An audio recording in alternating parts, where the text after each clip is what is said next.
Hi, I'm Michelle Hewitt. And I'm Amanda Lockitch, and this is Disability with Possibility. Dancing with the flames, even when I'm down. There's a power purring loud, recharging for the night. Michelle, who are we talking to today? Today we're talking to Liz Lowe from the beautiful city of Quebec City, one of our board members. She's a young woman with cerebral palsy and is going to tell us about the challenges she faces as a young woman looking to start out on her life. Can't wait. And I dance, I dance, I dance. Dancing with the flames, even when I'm down. So Liz, why don't we just start with you telling us what you'd like people to know about you? So basically, I was born with cerebral palsy. So I was born 25 weeks premature. I was a itty bitty little thing. So I was born with CP, so cerebral palsy, and I also have another disability that's invisible, and it's called dyspraxia. So that's a neurological. You guys are both nodding your heads. So I don't know if you guys know a little bit about what that is. Explain it for people who don't know. The best way to explain it, because it can be very lengthy and time consuming, but the best way to explain it is that it's a neurological disability that's for the most part invisible. So no one can see it. And you always have to be explaining what it's about and always providing examples. So one of the biggest components of it is that it causes a massive energy deficiency. So in my day-to-day life, it can manifest as like taking maybe twice as much time as everybody else to do simple things. Like, for instance, if I'm baking muffins, it can take me 3 hours instead of maybe, I don't know, someone else's 20 minutes just to do the steps. And I need constant help, visual aids with memorizing steps, because if I don't have a visual aid, it's like I've never done it before. And so I have to constantly bring things back to the front of my mind like that. So it's very challenging, and I have to think about every single thing I'm doing. So if I'm walking, I can't be walking and talking at the same time. I have to think about, putting literally one foot in front of the other. So it's a lot to do with missing connections in the brain, or connections taking a lot of time to be established. So these things can be really difficult. And I think that's the hardest part for me, is to be in a world where everybody else, functions at full speed and doesn't really know what I mean when I say that I'm too tired after a day of work to go and hang out socially with colleagues, because the day has just been too much. And that includes taking transportation to get somewhere. That also causes massive fatigue.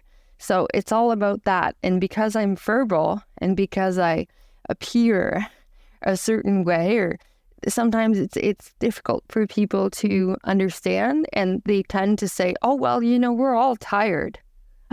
So I don't really get. I don't really get understanding that much. And the fact that I'm not in the wheelchair day in and day out is also another thing that can prove difficult. So it's a lot of justification, and Yeah, I'm in a wheelchair, and so people presume that they see the wheelchair and they presume that that's my disability. But no, my greatest disability is very similar to the things that you just said. I have severe fatigue, and I can't deal with a lot of stimulus and all of those kinds of sorts of things that you talked about. But it's that people have expectations of what they see in life as disability, and invisible disabilities. Very hard for people to understand. And how many times have I heard somebody say, "Oh yeah, I get tired too." Sure, really, thanks for sharing. Right. Or I also have to commute for an hour and a half to go to work. That's not a big deal. I'm like, yeah, well, when you're chronically fatigued all the time, and when you need like 5 minutes more to write something down on the board because you're not fast enough to do it, and someone else, like you just said, Michelle, says, "Oh yeah, well, I have trouble with that too." It's like, well, thanks for that, but You know, like that was a Same but different. Yeah. I think the other challenge is when I mean, and I'm not a wheelchair user, but I think, I've sort of seen it a little bit when I've been with Michelle, that she's in her wheelchair and then she has to get up to either do something with Leo or grab something. And occasionally there's a look of like how what can did you just walk? do? How did you do that if you're a wheelchair user? And miracle. you're not supposed to walk. You're like, you're an No. imposter. This only happens in movies. Like, this isn't real. And like, so yeah. So or people will say, oh my gosh, you're cured. Yeah, I once had it when I was in Costco reaching for something out of a freezer, and I stood up to reach it and someone was like, what are you doing? I'm reaching for something in the freezer. That's what I'm doing. I was talking to somebody who uses an ostomy, and other than that, she looks young and vibrant and all the rest of it, and parked in a handicap parking and got screamed at. You're faking, you don't need it. And it's like, I don't need to justify my life to you. Right. Anyway, sorry. Oh, no. Please don't be sorry. That's very common. Yeah. Or people mistake me for my friend's caretaker. When I have my cane, they're like, oh, so I'm like, no, I'm actually disabled too. And so and my friend and I, who have the same disability, look at each other, and my friend's in a wheelchair similar to yourself, Michelle. And so she looks at me and we start laughing. We're like, we have the same disability. Exactly. It's just that she's in a wheelchair and she's not. That's it. And it's like, and they let you out together, both of you, both with a disability. My very dear friend Glenda, who has CP, at the start of her autobiography, she says that if I'd known holding my breath for 6 seconds would have caused so much trouble, I wouldn't have done it. That was always her explanation of how her CP started, which I think is wonderful. So I have your bio in front of me from and to everybody know that we all know each other from Disability Without Poverty. And it says that you're fluent in 3 languages, English, French, and Spanish. Oh, I mean, okay, English and French in Canada. How did the Spanish come along? So I would say my Spanish is probably ranges from like 85 to 90%, but and I'd still have to practice it a bit more. But I went to St. Lawrence College here in Quebec City. So we were doing our college studies in English, and I chose to major in languages and communications. And so we had Spanish class. So I took 5 levels of Spanish. And before that, in high school, I had a language specialty as well. So they taught us Spanish there too. And I was very fortunate at St. Lawrence to have a teacher that was Hispanic. So he came from Salvador. And so he had all of these different assistants that would help him out that were also from different places in the Hispanic community. So it was really neat. I got to hear different accents like Guatemala, like Mexico. So I got to kind of have a taste for all these different types of Spanish accents. So that's kind of how it came into play. I find that, you just talked to us about your dyspraxia and how long it takes you to think things through. But the fact that you're fluent in 3 languages, again, blows away that image of what a disabled person is and what they can achieve and what they can do. I think that's something that we should all make sure everybody knows about you, that just because things take more time, that doesn't limit your intelligence. It only limits I don't know if both of you know the term CRIP time. It means it's basically disabled time. It's how we operate, how we all operate on our own time. So tell us about, and I know that you're a voracious reader and writer, and so tell us what you write. Tell us about Elizabeth the writer. Well, I enjoy writing different things. So some days I'll go into poetry, and I can be a very indignant writer. So I can when things get me upset, or if I get emotional, usually I'm going to translate that. That'll be translated into my poetry or into what I want to say. I like to write short stories too sometimes, from time to time. And there are always like these dialogues swimming around in my head. So I've been trying to write a novel now since I was 14, but it's like it kind of comes off and on, and I never really know when or if it's going to happen. But yeah, I have more than enough life experience to help document it. So yeah.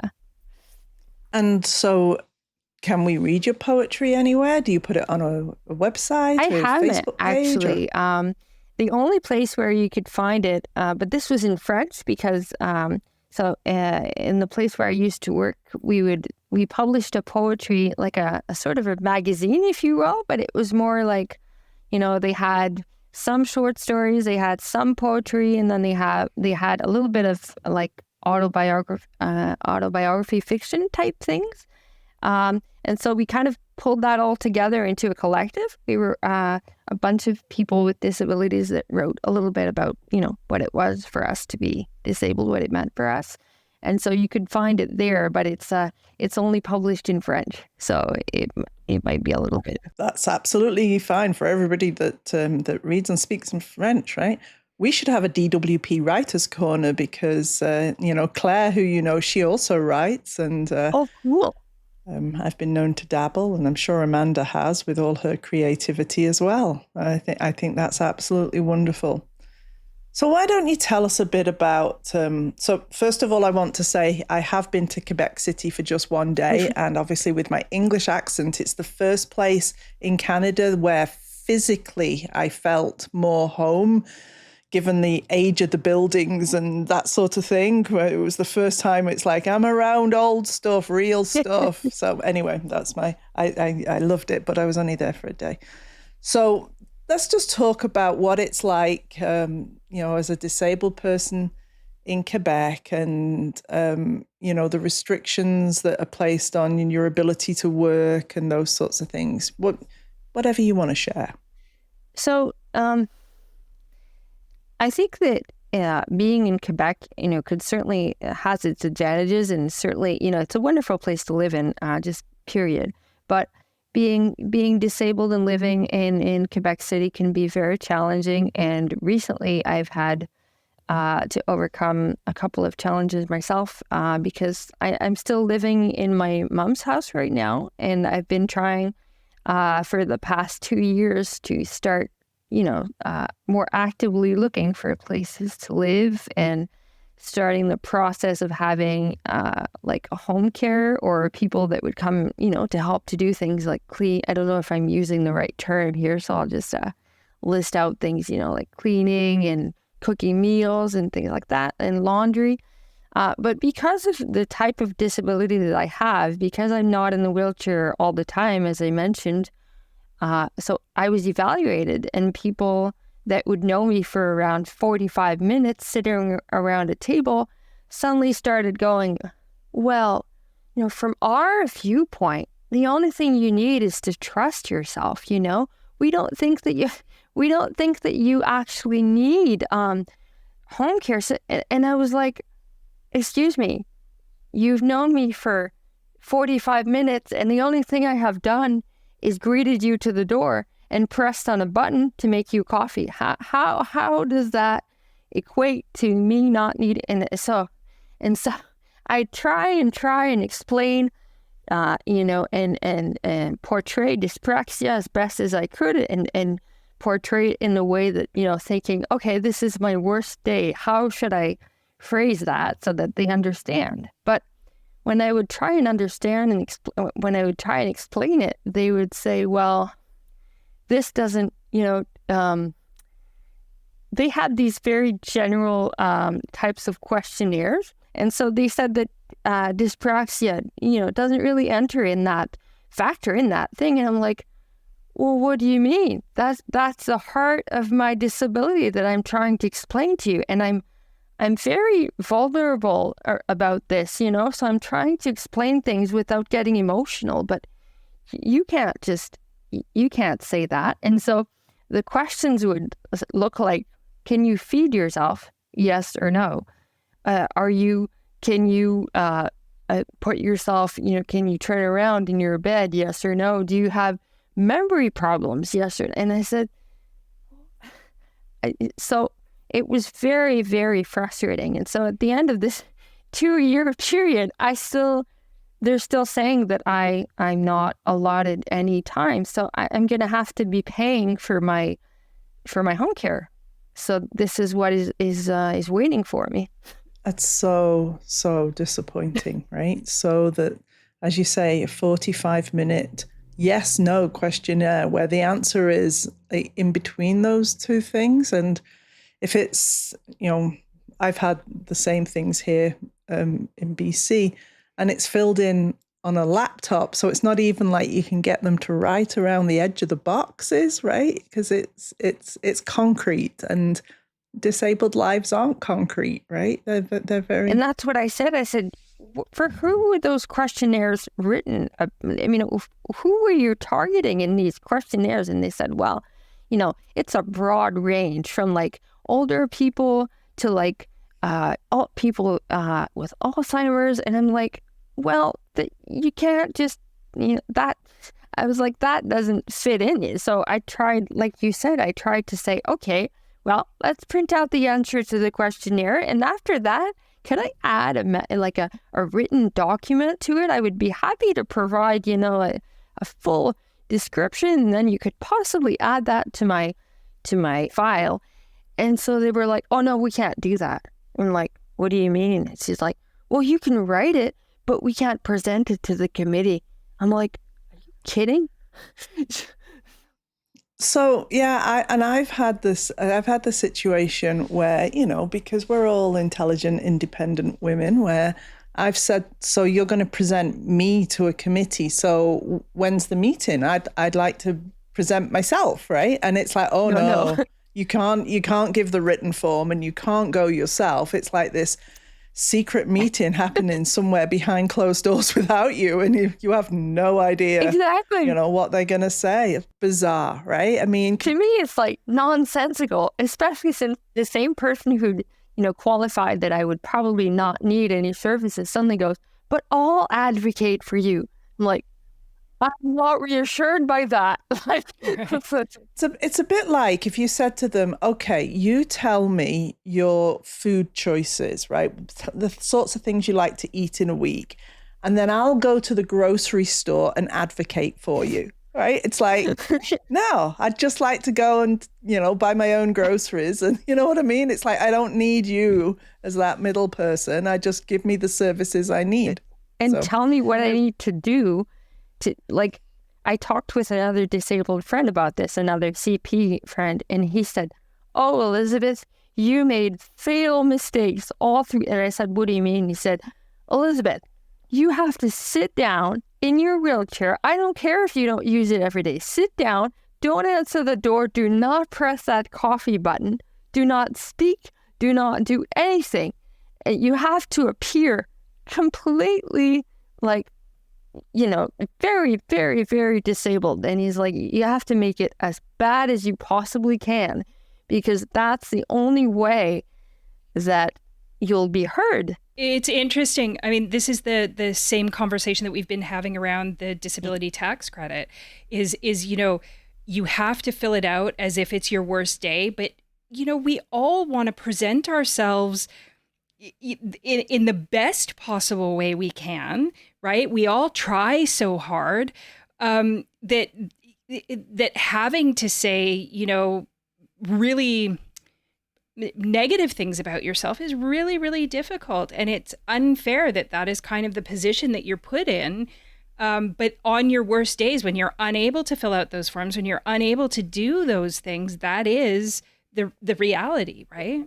Yeah, and it's almost like the way I see it is you're punished when you present yourself. And like, I remember during that interview, I'd done myself up as usual, like makeup and hair and stuff, whatever. And then the person goes, oh, you look good. And for some reason, the way she said it wasn't a good thing. So I was like, what do you mean? And she said, oh, well, that's actually, it's making it harder on you. because you look good and because you express yourself so easily, it's like it's a bad thing. So I'm like, let me get this straight. You would have wanted me to have a paper bag over my head and not say a word. That would have been okay for you? Really? Like, I couldn't believe it. It's the same with the work situation, right? When people, feel good and want to be able to work, but if they're able to work even slightly over an allowance, then things get clawed back. And so it leaves them in a system where they're disinclined or scared to do that kind of thing, because then they don't have any money for groceries. So in Quebec, you have this, and I don't understand much about it, this basic income system. Yeah. Has that come in? Does that now work for you or not? Well, it's not black and white. So I think that the basic income is a good thing in the sense that I feel that I'm less limited in, for instance, the amount of money that I can have in my account every month. Because before, we were able to have maybe around $2,400 a month in our account. And then if we went over that, then we would get a phone call, and then we would probably get cut off or something. But so now this is much better. The limit is much higher, but it's still a problem because in my case, my boyfriend is also disabled, but he's able to work a full-time job. So he doesn't have any neurological or energy deficiency problem. It's only physical. So he's able to do that. But the fact that he's able to do that is a bad thing for me, because if we want to live together, then we still have a problem. And the problem is that even though I now have the basic income, I found out recently that because my boyfriend was able to accumulate tax credit, so like in French we call that a CELI, so he was able to accumulate an amount of money and set it aside. We didn't know, but as soon as he declared that, then all of our chances of living together were like poof, up in the air. And we'd done all the calculations beforehand because of the basic income. We were all excited and ready to, share with the rest of the family that we were thinking about moving in. And then suddenly we thought, oh God. And yeah, so. Can you imagine that happening to anybody else, right? I mean, within the disability world, we call it the right to love, right? Can you imagine that anybody else is, that they're told that they can't be together because, they're going to have income clawed back, or the next thing that would happen is that, care hours get clawed back as well because your full-time working boyfriend is also meant to, do all those, physical things for you during the day when he's at work. I mean, the stories that I've heard over this, and it's nationwide, right? I mean, it's extremely consistent. People who choose to live next door to each other rather than live together. It's despicable, right? It's so low. And the thing that hurts, that really hurts, is that we don't have a freedom of choice.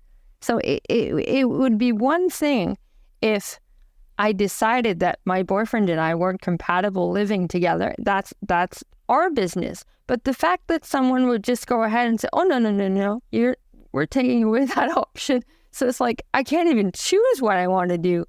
And people that don't have disabilities don't have to face that. And they don't even have to declare that or explain it to anybody. And yet, here we are in 2024 having to do that and have these archaic decisions made for us. They're so, it's like.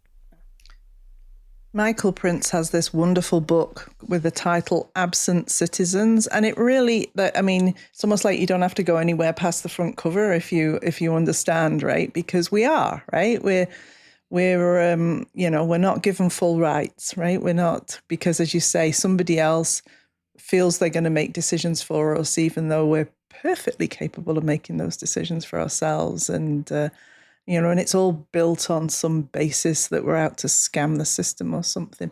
Let's talk about something a little cheerier. So you volunteer. Tell us what volunteer stuff you do. So I've been volunteering for the past couple of months now at the Y, close to where I live. So I really enjoy that. I just put things up for sale on their website.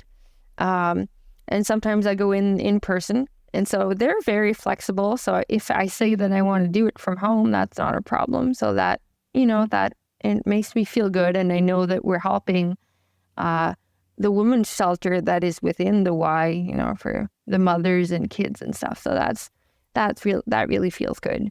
And other than that, I've been doing a little bit of translation lately, a translation contract for a student. And I've been doing some tutoring in English from home. So all of that really makes me feel good. And the best part is that I haven't needed to explain anything about like my disability or the dyspraxia. No one, the kid's parents didn't ask me, the kid didn't ask me. So I was like, man, that's really freeing not to have to, define myself only with that. So yeah, that makes me feel good, and I keep my energy up because I can do it from home. So that's really good. Yeah, there's that whole thing that when the pandemic came along and everybody was like, whoa, we learn how to work from home. And we were like, just ask us. We're the experts. We know. What would you like to know? Yeah, and then after the pandemic, I'd hear people say, oh, I'm so glad that we're able to go back to. And I'm like, whoa. No. Don't leave us behind again. No. Remember? Exactly. It's like, what do you mean? Or one of my friends coined it this way. She was like, so you mean you get to be us for a while? You get to know what it's like to living like we do? Awesome. I hope you enjoy your experience. That's it. Yeah. And people made a big deal out of, oh God, all my freedom is being taken away because I'm like, nope. So what have you got coming up in the future? What's the future plans for Liz at the moment? I'd like to keep having more translation contracts, and I'd like to keep having more students. Hopefully the students' parents will maybe be able to recommend me or something. But other than that, I'm really excited to be coming up to Vancouver soon in August with the DWP community. Yeah. So really looking forward to that and seeing you all in person finally after all this time. I don't think people realize that, they must think that somehow, I don't know, we have like Star Trek teleporters that bring us together. But Amanda and I are in the same province, and it took years before, I even met her face to face. But I feel like I know everybody, right? But I cannot wait, as you say, August, bring it on. Yeah. We're going to have our AGM and do a number of things together. And I'm very excited as well. Have you been to Vancouver before? I briefly, but I've never stayed there. So I think I flew over a couple of times. But I have a lot of family in Saskatchewan, so we would go there maybe once or twice a year. But other than that, I have an aunt and uncle that have been living in BC now for 5 years. So they were super excited when I said, I'm coming up with DWP, and they were like, oh, let's meet up. So that's going to be... That's wonderful. That's wonderful. I have a quick question. Do you have any other bucket list languages that you would like to learn?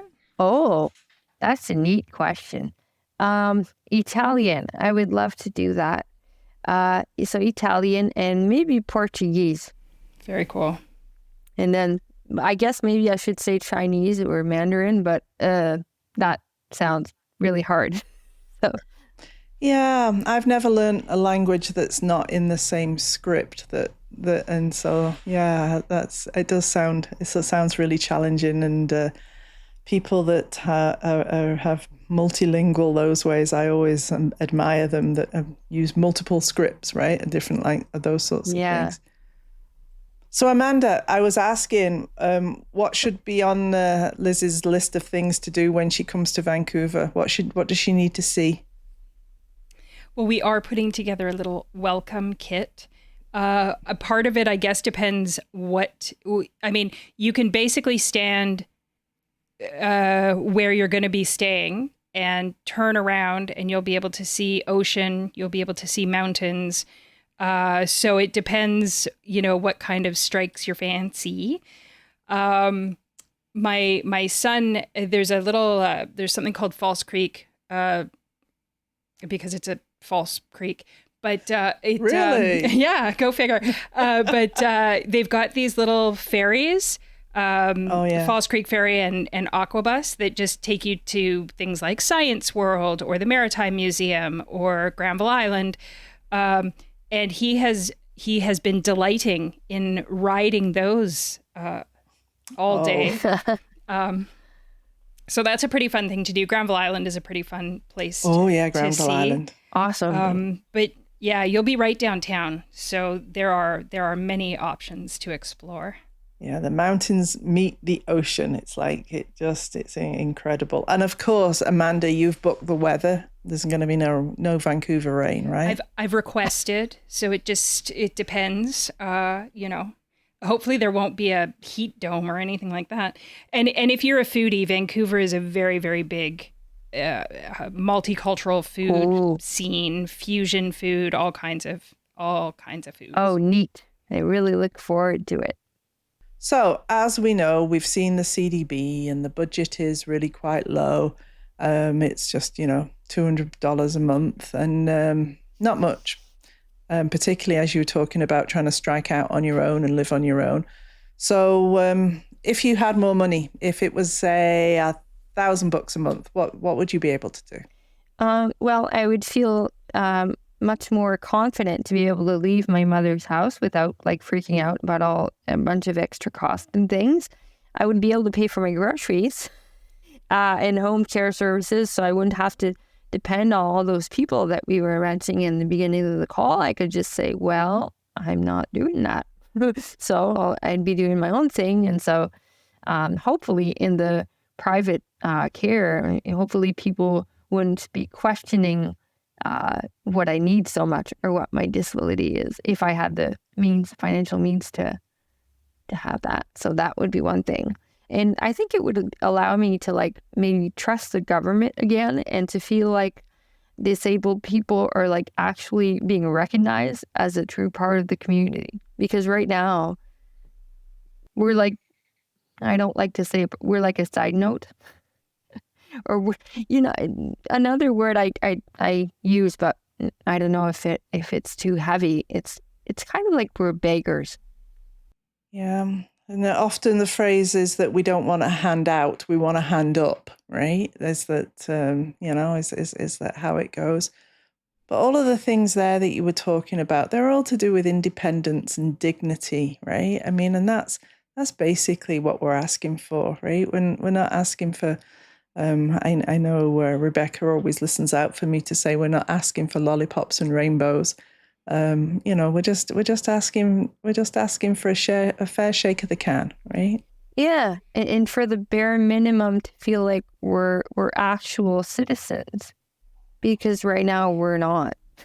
And it's also so difficult when they put forward these consultation processes and people with the best intentions, expend their energy to give feedback, to say this is what my life looks like, to say this is what would really help, raise my life to a level, like Michelle said, of independence, of autonomy, and then to sort of feel like all of that was not listened to, it's really frustrating.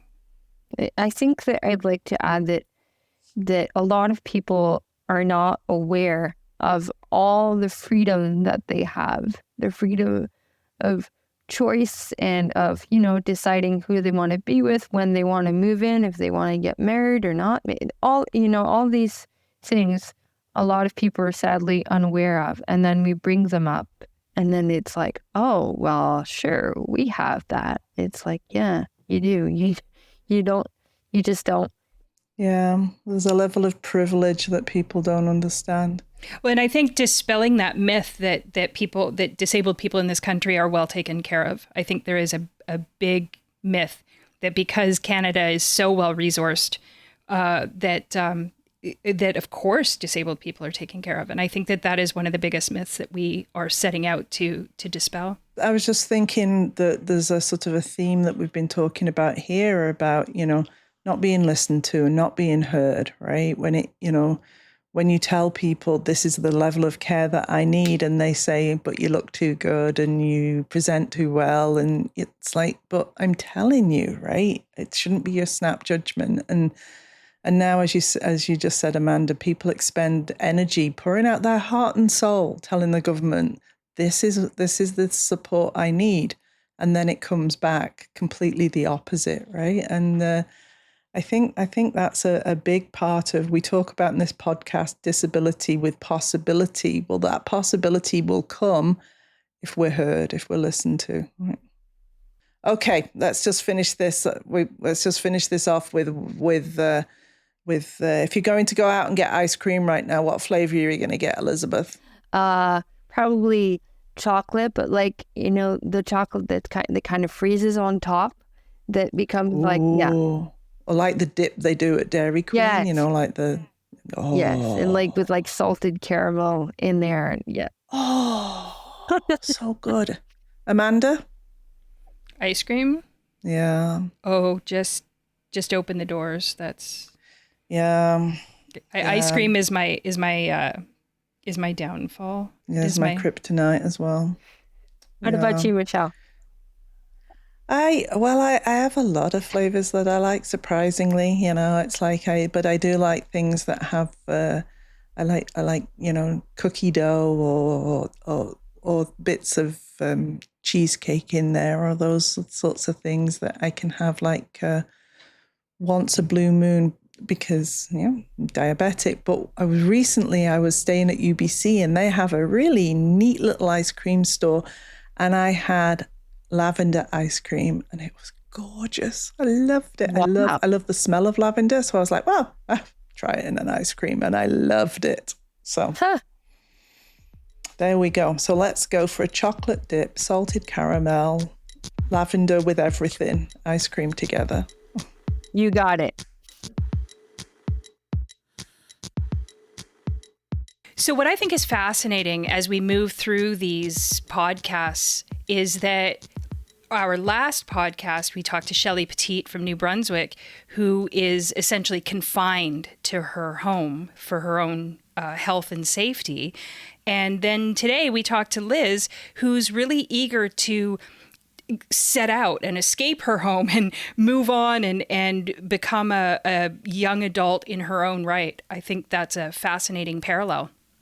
Yeah, home is obviously a central role to everyone, whether you're disabled or not. And I think it's incredibly frustrating for both women in the situation that they're in, and particularly for Liz to hear about the bureaucratic challenges that she faced. I think it also brings up that piece about, the right to love and the ability to be autonomous and to be an individual, even with a disability, be able to set forth and make your choices and do what you want to do. And there again, we have that disability with possibility, the possibility to live your life on your terms, the way that we see everybody else gets an opportunity to. Very true.